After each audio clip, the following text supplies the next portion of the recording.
Leo tarehe 22 mwezi wa 11 tulikuwa na uzinduzi wa duka letu la vifaa vya michezo. Kimsingi wazo la kuwa na duka la michezo tulikuwa nalo muda mrefu baada ya kuona uhitaji wa vifaa vya michezo ukanda wetu huu wa Nyegezi ni mkubwa sana. Kwa hiyo kila unapohitaji kifaa cha michezo unalazimika kwenda mjini. Kwa hiyo tukaona ni vema tukasogeza huduma kwetu sisi kama wachezaji, kwa maana ya watumishi veterans, lakini pia na kwa veterans jirani. Kwa maana ukanda huu tuna Nyegezi veterans, tuna Mkolani, tuna Bugugu, tuna Misungwi, tuna Usagara. Zote hizi ni veterans zilizoko ukanda wa Nyegezi.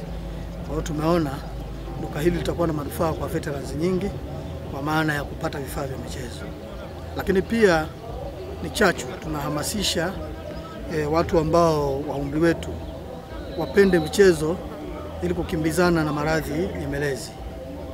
Michezo ni afya, michezo ni fursa, michezo ni biashara.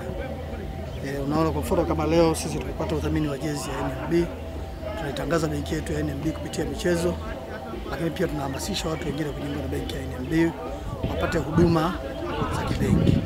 Bidhaa hizo tumelenga makundi mbalimbali. Tumelenga wanafunzi especially kwenye jezi, lakini pia kwenye viatu. Kama unavyojua tuna size mbalimbali ya viatu. Kwa hiyo tumejaribu kulenga makundi yote, makundi ya wanafunzi, pia makundi ya watu wazima especially ambao wanajishughulisha na michezo, riadha.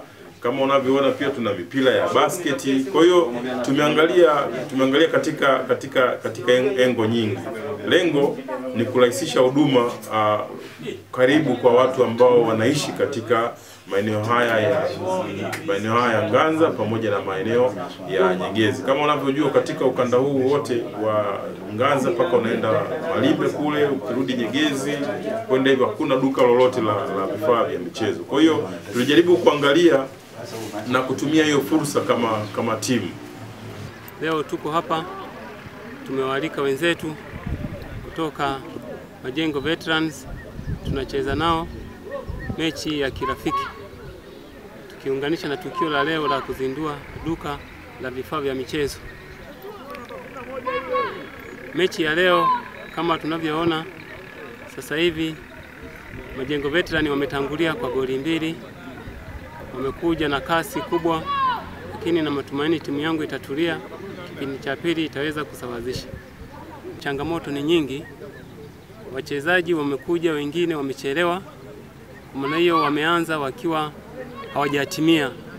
Ndio wenzetu Majengo wakapata nafasi hapo, wakaweza kutufunga mapema, lakini sasa hivi naona wote wameshatimia, magoli nafikiri yatarudi. Ni nzuri, wanatupa challenge kwa sababu ukiangalia vijana wangu bado wanahitaji exposure. Kwa hiyo mechi nyingi kama hizi ambazo tunapata nafasi ya kucheza away from home inakuwa vizuri zaidi kuongeza experience pamoja na kujuana, kuongeza ujirani mwema. So far tunaongoza 2, lakini sijaridhika sana na kiwango changu kwa sababu wachezaji wangu hawajacheza katika tempo ambayo nimeipenda, lakini so far tunaongoza, lakini mchezo ni mzuri na naamini tutacheza mechi nyingine nyingi kwa ajili ya kuimarisha na tangalia wapi tumekosea, mapungufu ya kufanyia kazi leo ili kwa ajili ya mechi ijayo kushinda na kucheza vizuri zaidi.